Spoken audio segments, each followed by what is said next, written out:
Tonight, Vladimir Putin lowering the bar for nuclear strike. Putin now saying any aggression against Russia supported by a nuclear power could be met with a nuclear response.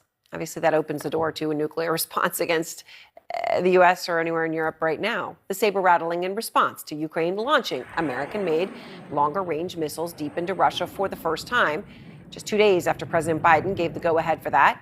Fred Pleitgen is out front tonight in Moscow. And, Fred, Ukraine fired 6 ballistic missiles at a military facility deep inside Russia in Bryansk today. So what happens from here?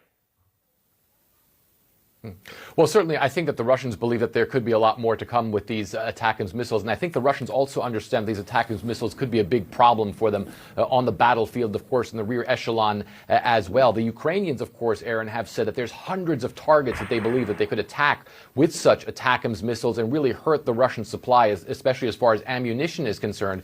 And that's why here on Russian state TV, but also from Russian politicians all the way to the top, what we've been hearing the Russians say is that this changes the very nature of the conflict. And of course, what they're saying is they believe they are now pitted directly against the United States. They, of course, hold the United States responsible. That's one of the reasons why Putin changed the nuclear doctrine of this country. But they also do understand that these missiles could pose a big problem for their forces going forward, Aaron. Now, Fred, in Moscow where you are, you've had a chance to talk to people and talk about how they feel now that Trump is going to be the president of the United States again, whether they think that will make the war end. But what is the perception of what is morale there when you look at what I saw the other day, of a new conscript, the average time that they live on the front line is really only a few days?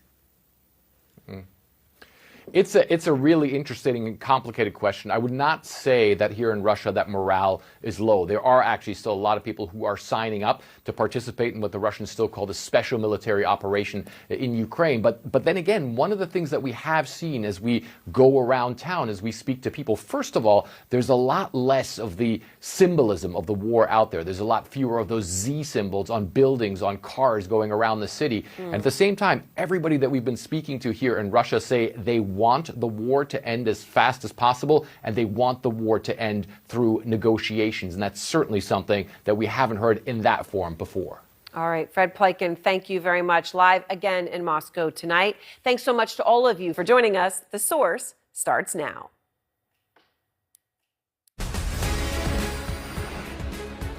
Straight from The Source tonight, we are live from what has become the center of the political universe, not far from Donald Trump's Mar-a-Lago club. And I have new reporting about one of the president-elect's most embattled cabinet picks. I'm Caitlin Collins in West Palm Beach, Florida, and this is The Source.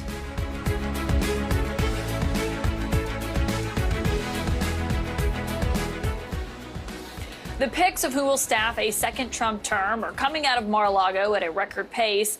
And tonight, another familiar TV personality has been tapped for a top position. The president-elect is going with Dr. Oz to oversee health care coverage for more than 150 million Americans, nominating him as the administrator of the Centers for Medicare and Medicaid Services. Mehmet Oz, of course, ran unsuccessfully for Senate 2 years ago with Trump's backing in that race. He's a cardiothoracic surgeon. He does have a medical degree, unlike RFK Jr., who was recently nominated to lead the health department that his agency will fall under if he is confirmed. In the past, we've seen Dr. Oz previously push questionable weight loss drugs and COVID treatments that were not backed up by science.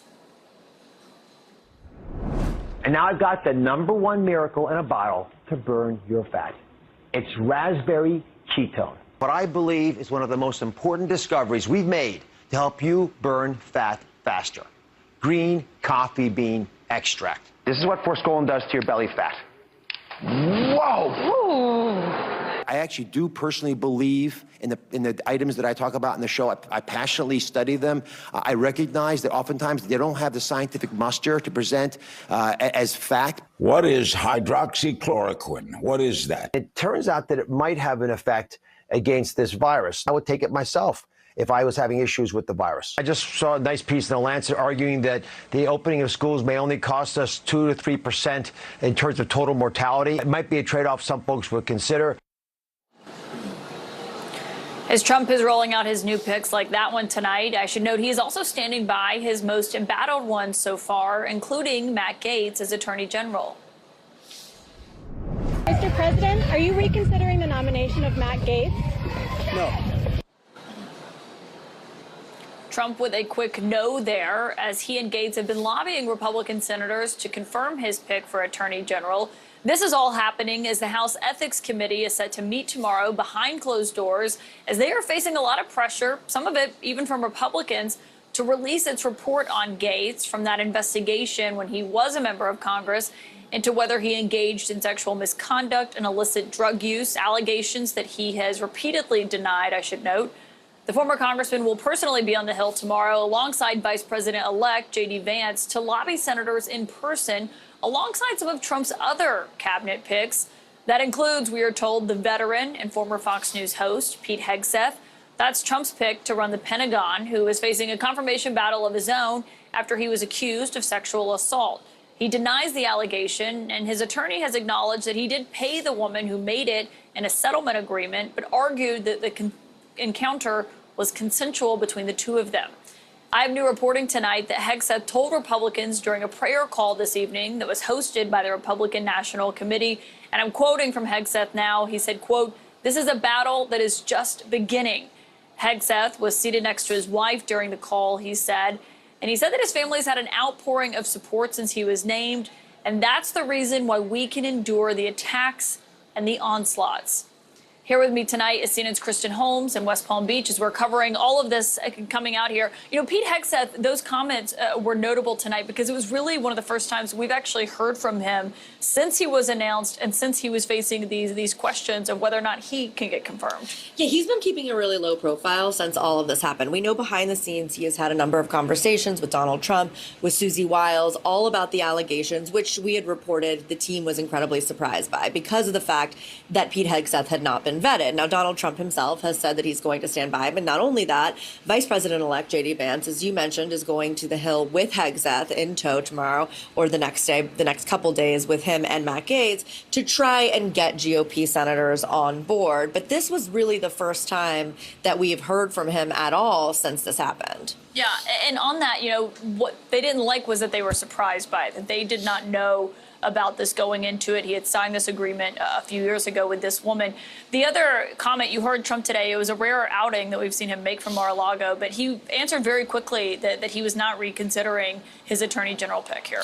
And that's what I've been told time and time again. Now, obviously, everyone has the caveat of what exactly is in this ethics report and is that possibly going to change his mind. But what I've been told is that it's likely not going to.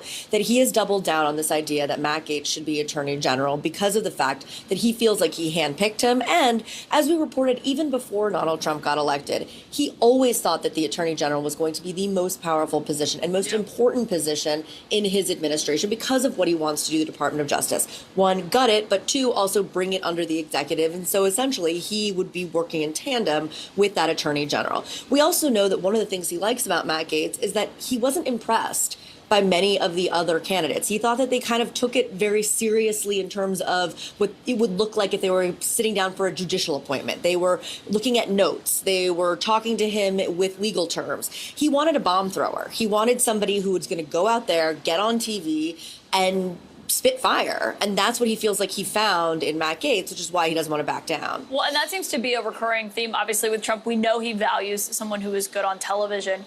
But with the pick of Mehmet Oz tonight coming in for CMS, I mean, that was led by Seema Verma in his first term. It's a very serious position. And I think the question of what that looks like with both of them running it, I mean, Mehmet Oz is someone who he backed for Senate, even though people could encourage him to not back him in that in that race, to back another Republican. What are you hearing about that pick tonight?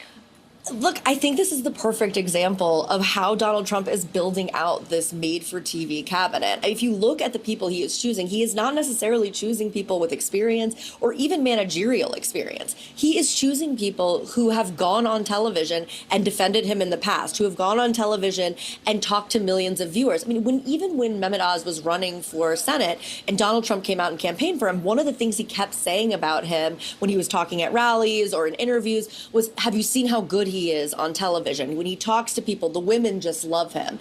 That is what Donald Trump values. And when we talk about Donald Trump's cabinet, like Sean Duffy, for example, I mean, even before he was a congressman, before he was a Fox News host, he was a reality TV star. He did Real World Boston. I mean, these are people who have spent a lot of time in front of a television, and you can see that Donald Trump is building them out to be what I've been told is effective communicators. Donald Trump wants to look up at Fox, wants to look up at the TV screen and see his cabinet picks out there defending him. And in order to do that, a lot of these people have to be TV trained, and that is why he's choosing them. Yep, clearly something he values. Kristen Holmes, keep us updated because we know those cabinet picks are still coming in. Thank you.